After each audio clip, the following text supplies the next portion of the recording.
The Krathian Dominion came to Earth expecting another easy conquest. Instead, their invasion was thrown into chaos by something no military doctrine could explain: human laughter. By the end of Part 1, Sub-Commander Veth realized the intelligence reports had been disastrously wrong.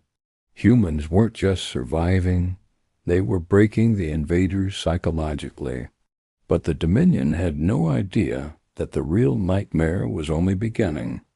Because while the aliens struggled to understand humanity, Captain Yolanda Chen was preparing a plan that would change the course of the entire war. Captain Yolanda Chen of the 82nd Airborne had not slept in 31 hours and felt, she would tell you honestly, completely fantastic. She was operating from a forward position in what used to be a high school gymnasium in western Iowa, surrounded by her platoon and 3 squads of National Guard who had attached themselves to her unit with the cheerful improvised loyalty of people who had decided she was someone worth following. The walls of the gymnasium were covered in tactical maps and overlays and hand-drawn diagrams of Krathian unit positions. And in between all of this, because soldiers are what they are, there were other things on the walls. A sign that said "Welcome Tigers" in faded school letters that someone had modified with a marker to read "Welcome Tigers" and also "Aliens, you're not welcome." A printed photograph of the lawn mower man, Private Kowalski's uncle, it turned out, a fact that had elevated Private Kowalski to a position of significant social prestige within the unit, with the words "Hero of the Republic" written underneath in Sharpie. A bracket tournament for Best Alien Incident so far that was currently in its semifinals. Yolanda stood in front of the tactical map and ran her morning briefing with the focused efficiency of someone who had internalized over 12 years of military service, that the best briefings were short and clear and left room for questions. "Right," she said. "They issued another order last night." She looked at her assembled soldiers. She waited 3 seconds. The laughter was brief and collective, and then subsided into attention, which was the right response, which was the response of people who understood that something was funny, and also understood that the funny thing was working, and should therefore be taken seriously. "Order 12, she said, "bans any vocal expression, including but not limited to laughter, singing, humming, whistling, and what the translation unit describes as rhythmic, repetitive sound-making of an unserious nature." She paused. "They're calling it sonic defiance." Sergeant Pruitt, from the back of the room, produced a sound that was technically a cough, but was received by everyone present as what it actually was. "Sergeant Pruitt," Yolanda said. "Ma'am, you'll have time for that later." "Yes, ma'am." "What Order 12 tells us," she continued, turning back to the map, "is that they are scared of it. You don't ban something unless it's hurting you. They have banned laughter 12 times in 6 days, which means 12 times in 6 days it has cost them something. So," she tapped the map at 3 specific points, "we are going to give them something to cost them." She laid it out cleanly. 3 objectives, 3 teams, coordinated timing. Standard military operation with 1 non-standard element, which she described in plain language because the plain language was, in this case, the most efficient language. "Our job," she said, "is to take these positions. Their job," she gestured at the map at the Krathian unit markers, "is to hold them. They outgun us on paper. They have heavier armor, longer range on their directed energy weapons, and they do not sleep the way we sleep, which means sustained operations favor them on a long timeline." She looked at her people. "But they cannot function when we laugh at them. They can fight an army. They cannot fight the feeling that they are ridiculous. So we do both. We fight and we laugh. We are very good at both. Any questions?" Private Delacroix raised his hand. "Ma'am, are we actually doing what I think we're doing?" "What do you think we're doing, Private?" "Using morale as close air support." She smiled. It was a specific kind of smile, the kind that meant yes, exactly, and isn't that something? "That is an excellent way to put it. Yes, that is what we are doing." Dismissed. The incident at Objective 2 was the one that ended up in the history books. Veth received the report 4 hours after it happened, read it twice, and then did something he had not done in 11 years of Dominion military service. He poured himself a drink at 09:00 in the morning and stood at the window of his command ship, looking down at the blue and green continent below, and tried to locate within himself some response to the information that was not pure, helpless confusion. The incident was as follows.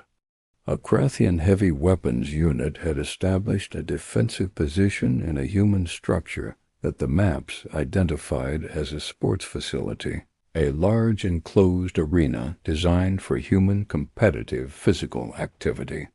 It was a solid position. High walls, multiple entry points that could be controlled, good sight lines across the surrounding approach zones. Tactical position rating, excellent. At 0340 local time, Captain Chen's forces had begun their approach on the facility. This was detected. The heavy weapons unit had gone to full alert. 12 Krathian soldiers on the roof, 48 inside, overlapping fields of fire covering every approach.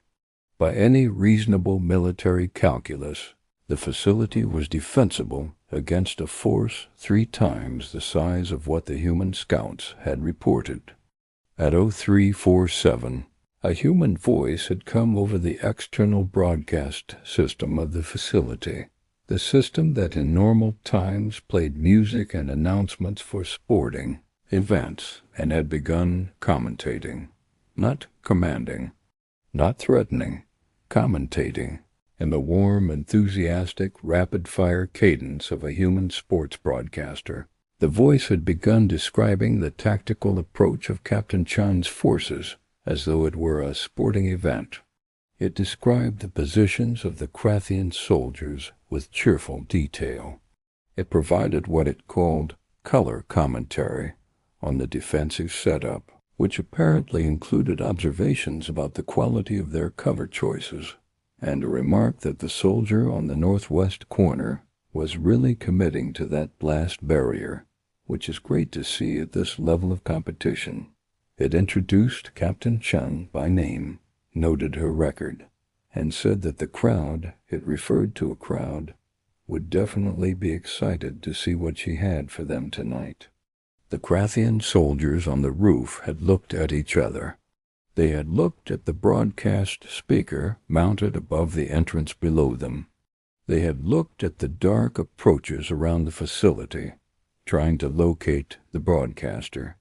There was nothing, just the voice, calm and cheerful and completely insane, describing their defensive positions as though reading a scorecard. At 0349, the voice had said, "And the Krathian heavy unit is looking a little confused, folks, which is understandable. This is a tough venue. Great acoustics really carries the sound, but you do have to wonder whether that's the mental state you want. Going into the third quarter." 2 soldiers on the roof had involuntarily looked at each other to confirm they had both heard the same thing. They had. This had made both of them feel worse. At 0351, Captain Chen's forces had come in from 4 directions simultaneously, while the broadcaster called each movement with the rising excitement of someone watching a very good play develop, and the Krathian unit, which had been at full combat alert for 4 minutes and was somehow impossibly less psychologically prepared than when the alert began, had engaged in a defensive action that the Dominion's after-action review would later rate as technically competent, but executed with an unusual lack of conviction. The facility was taken in 11 minutes. The broadcaster turned out to be Corporal James Okafor, a 24-year-old from Atlanta who had, before the war, worked weekend shifts at a local radio station and who had discovered the facility's broadcast booth during the pre-assault sweep and made, as he described it to Captain Chen afterward, a game-time decision. Captain Chen had looked at him for a moment. Then she had promoted him to sergeant on the spot and told him to do it again at every opportunity. He did. Veth called a command council on day 9. Every sub-commander still operating on the continent was present. Via relay, their faces arranged in a grid on the main display screen with the careful neutrality of experienced military officers, trying very hard not to look as shaken as they were. Veth looked at them and recognized in each face the same thing he saw in his own reflection in the polished surface of his command console. The expression of someone whose model of the world has been revised, is being revised, is still in the process of being revised by information the model was not built to accommodate. Reports, he said. They gave them. Sub-Commander Harth, Northern Sector.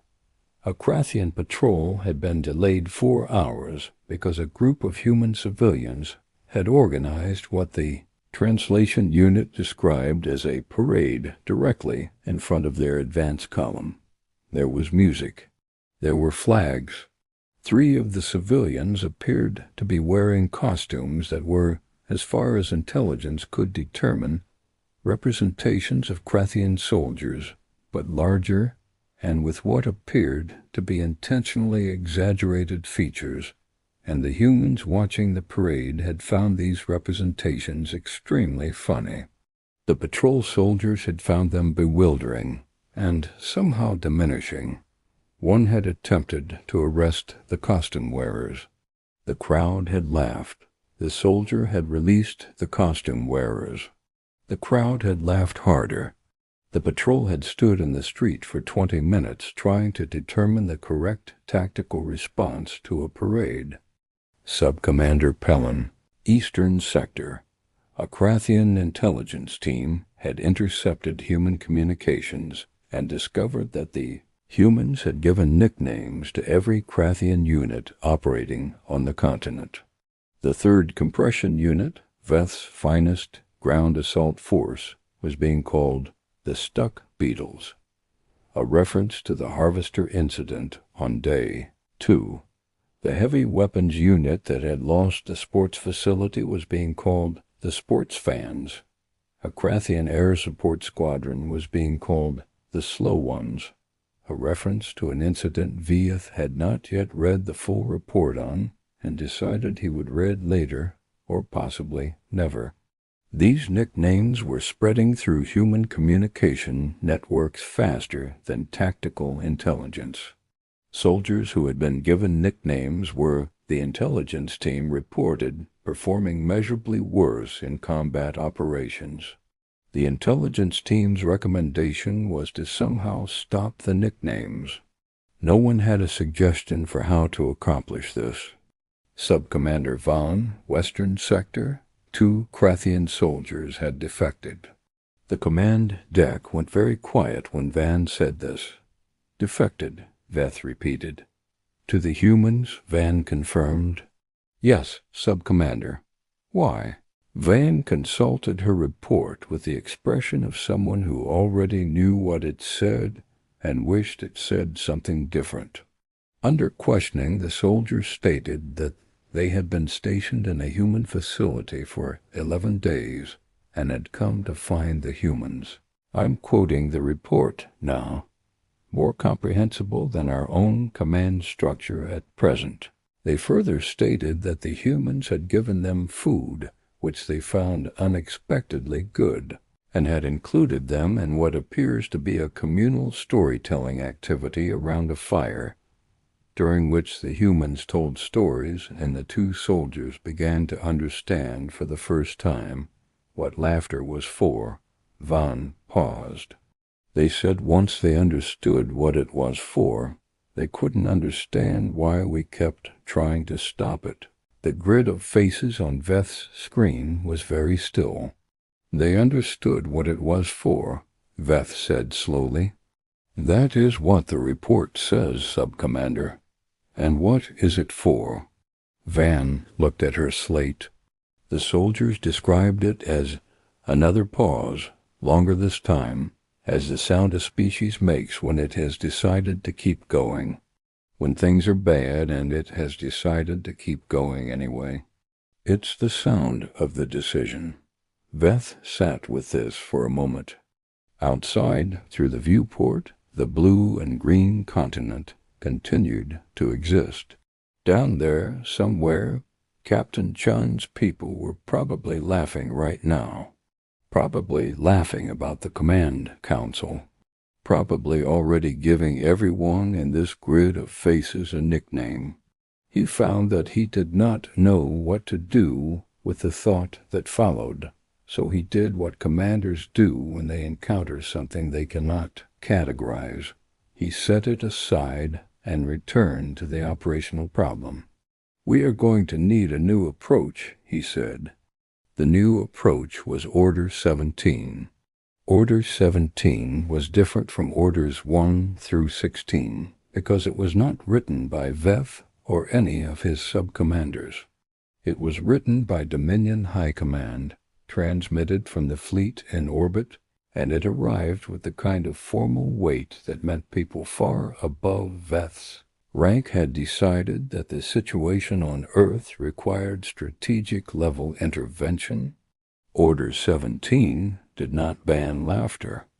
It acknowledged in formal Dominion military language that had to have been deeply painful for someone to write, that attempts to suppress human vocal expression had been counterproductive.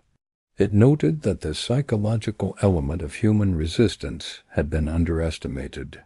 It called for a revised engagement strategy. And then it said something that Veth read 3 times to be sure he understood it correctly. It said that High Command had reviewed all available data on human psychological warfare and had concluded that the laughter was not the weapon. The laughter, High Command had determined after extensive analysis, was the symptom. The weapon was something underneath the laughter, something that the laughter expressed but did not constitute, something that the Dominion's 14 previous conquests had never required them to understand because 14 previous species had not possessed it in the same form, at the same density, distributed so completely through every level of their population, from the oldest to the youngest, from the trained soldiers to the civilians, from the people with weapons to the people with tomatoes and lawn mowers and sports broadcast booths. The weapon, High Command said, was the fact that humans found their own existence funny, not just bearable, not merely endurable, funny. They had built entire cultural forms, art, performance, storytelling, what they called comedy, around the observation that life was difficult and strange and often painful, and also, simultaneously, extremely funny. They had been doing this for as long as they had recorded history. They did it when they were alone and when they were together, when they were safe and when they were in danger, when they were winning and when they were losing. They laughed at death, and they laughed at fear, and they laughed at their own mistakes, and they laughed at their enemies, and they laughed at the vast indifferent universe that kept presenting them with impossible situations, and they kept going, kept going, kept going, and the laughter was the sound of the keeping going, and you could not bomb the keeping going, and you could not legislate the keeping going, and you could not stand in front of it with all the armed force of the Krathian Dominion and make it stop. You could only, Veth thought, reading this page, be stood in front of it. Captain Yolanda Chen received the Dominion's formal communication request on day 14 at 0800. 2 hours after the overnight engagement report had confirmed that Objective 7, the last major objective in the western Iowa operational area, had been taken. The communication was in Dominion Standard with a translation matrix attached. It said that Fleet Command wished to open a channel for what it called strategic dialogue.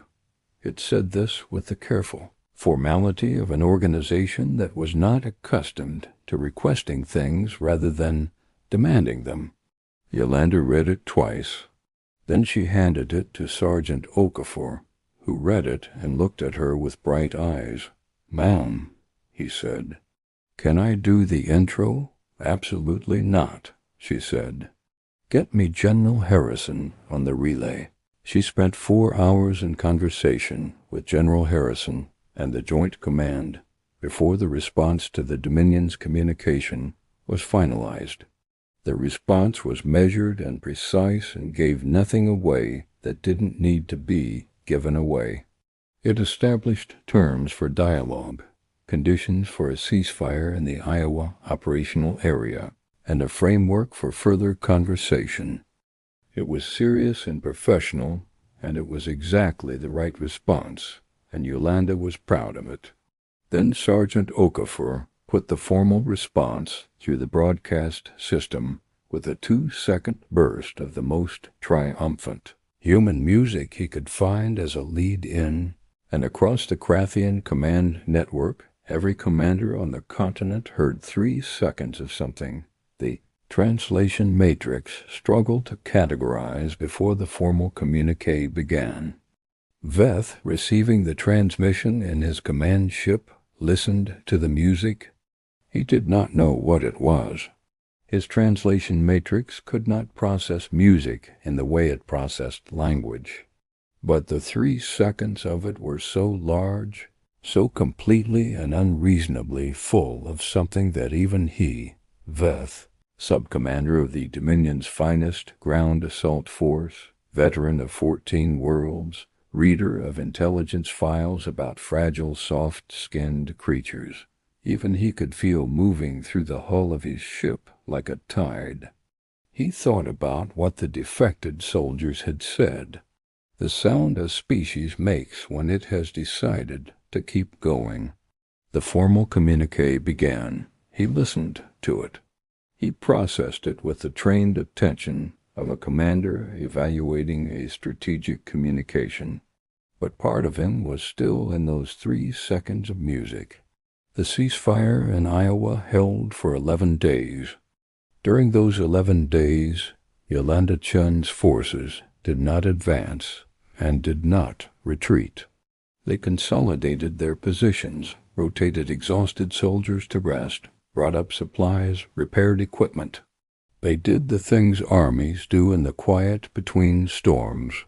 They also, because they were humans, and this was what humans did, told stories. They told them around fires and over meals, and in the dark of the gymnasium at night, when the tactical displays were dimmed and the day's work was done. They told the story of the lawn-mower man, which had by now achieved the status of legend and had accumulated, in the telling and retelling, details that no one could confirm, but that felt true, which is the way good legends work.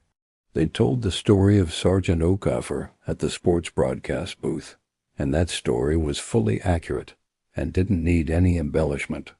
They told stories about the grandmother with the tomatoes and the soup.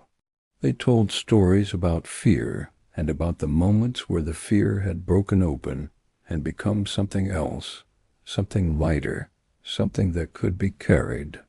Private Delacroix, who had a gift for this kind of thing that no one had known about until the war revealed it, told a story one night about the first time he'd been under fire, And the first day of the Krathian landing, when everything was chaos and noise, and he had not known what to do or where to go, and he'd found Sergeant Pruitt behind the grain truck, and Pruitt had started laughing, and Delacroix had thought the man had lost his mind, and then he'd started laughing too, and he had spent the entire rest of that engagement laughing and terrified simultaneously, and it was the laughing that had kept him moving when the terror said stop.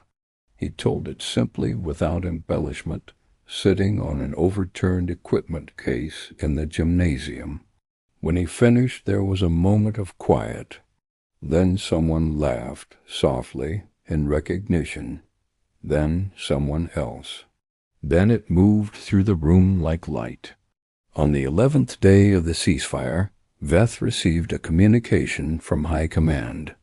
The communication informed him that the strategic dialogue had concluded, that the Dominion had reached an assessment of the Earth situation, that he was to prepare for one of two outcomes, the parameters of which he already understood from 14 previous campaigns, either full assault with additional fleet resources or withdrawal.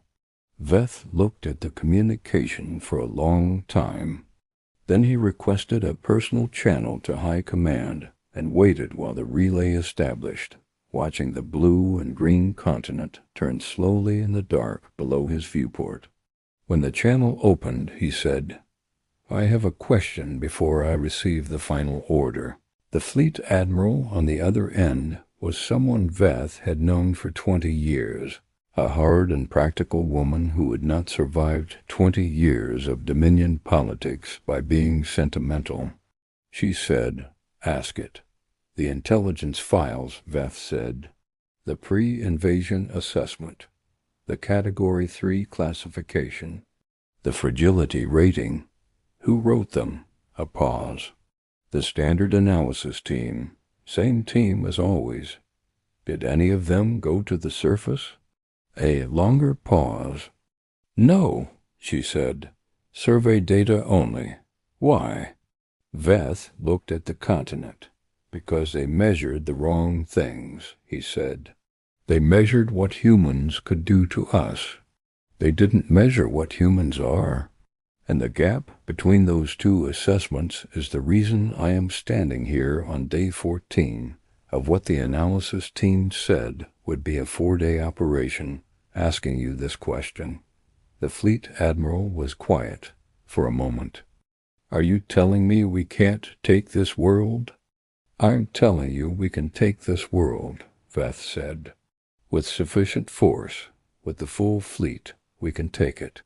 We will lose more than the files projected, significantly more, and we will have to hold it against a population that will never, at any point, stop being what it is, which is the most exhausting military proposition I have encountered in 20 years of service." He paused.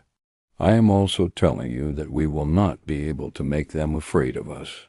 We managed to make them laugh at us. That is different and harder, and I am not sure I have the tactical vocabulary to explain exactly how different and harder it is, because I did not have the vocabulary before this assignment, and I am still acquiring it." Another silence longer.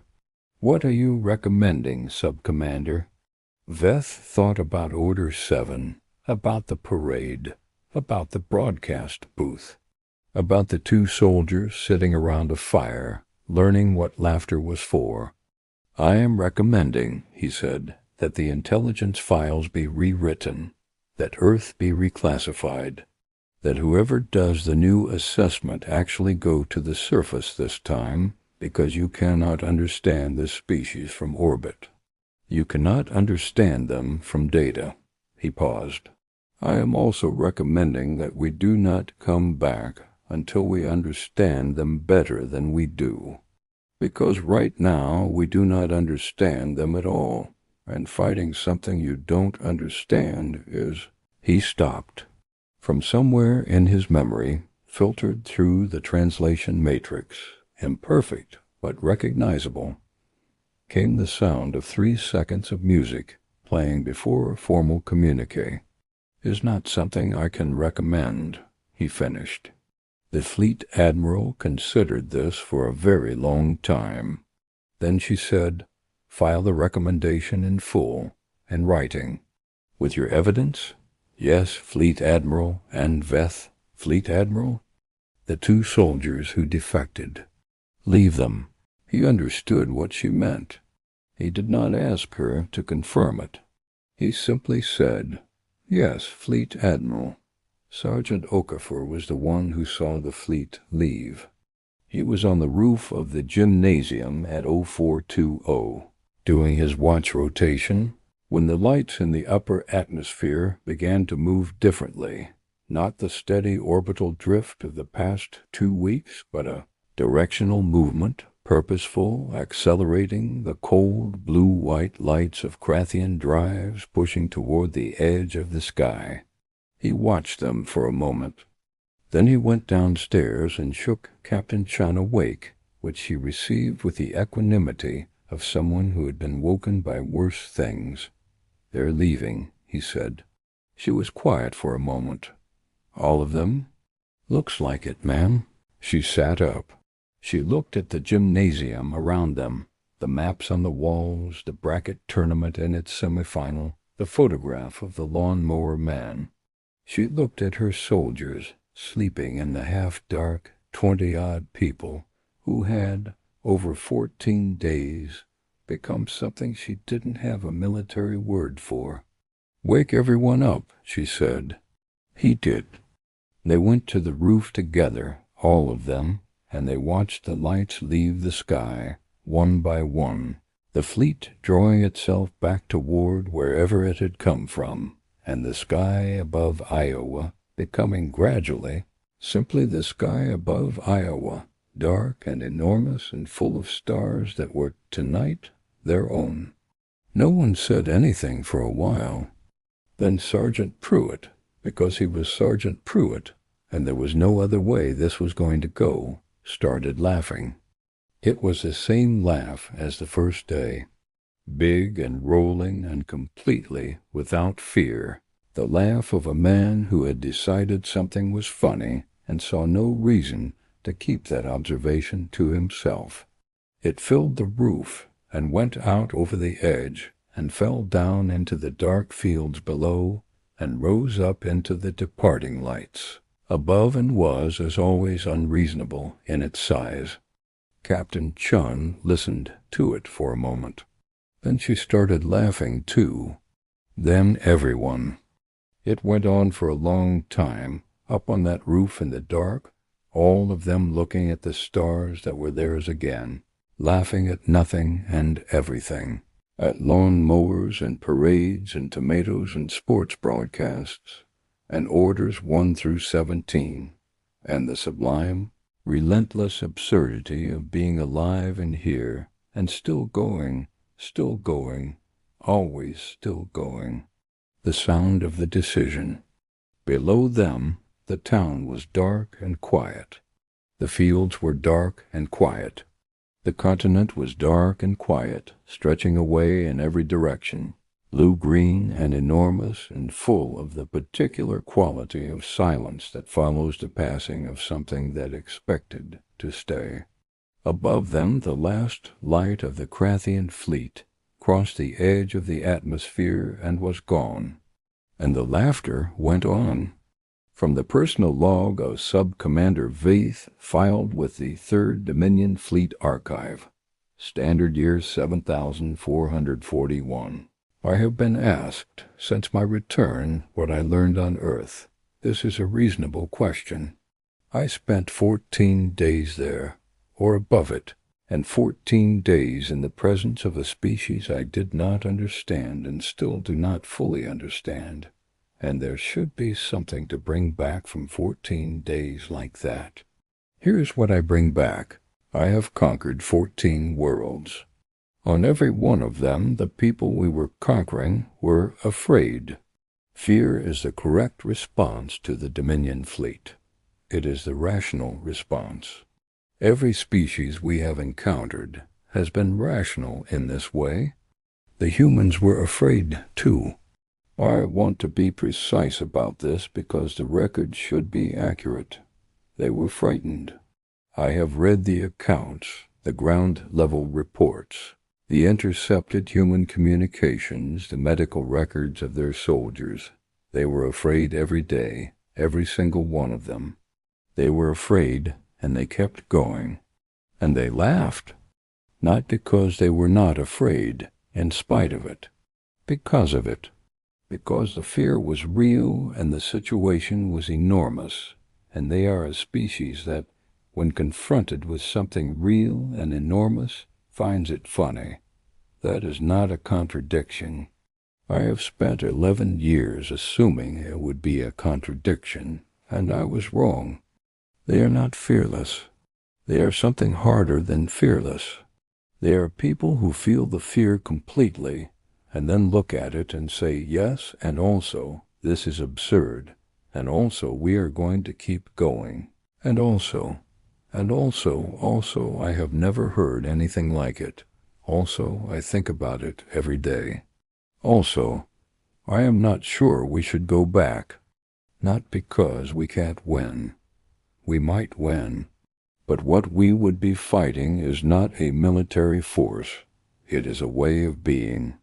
It is a decision a species made, somewhere in its history, to find itself funny rather than find itself tragic, and to keep making that decision every day, in every situation, under every possible pressure. I do not know how you fight a decision. I know how to fight armies. I have filed my report on what I recommend about armies. The decision is something else. The decision is something I do not have instruments for. I think we need new instruments. I think it will take a long time to build them. I think, in the meantime, we should leave the humans alone. They are doing something down there. I do not fully know what it is, but I watched them do it for 14 days from above and once for 3 seconds, through a broadcast system on the other end of a formal communique, and it was the most alive thing I have ever witnessed. Let them keep doing it. Veth, Sub-Commander, retired, 3rd Dominion Fleet, filed. The year after Iowa, classified. Eyes only Fleet Admiral, declassified. 40 years later, at the Sub-Commander's personal request, he said he wanted them to be able to read it. He said they'd probably find it funny. He was not wrong.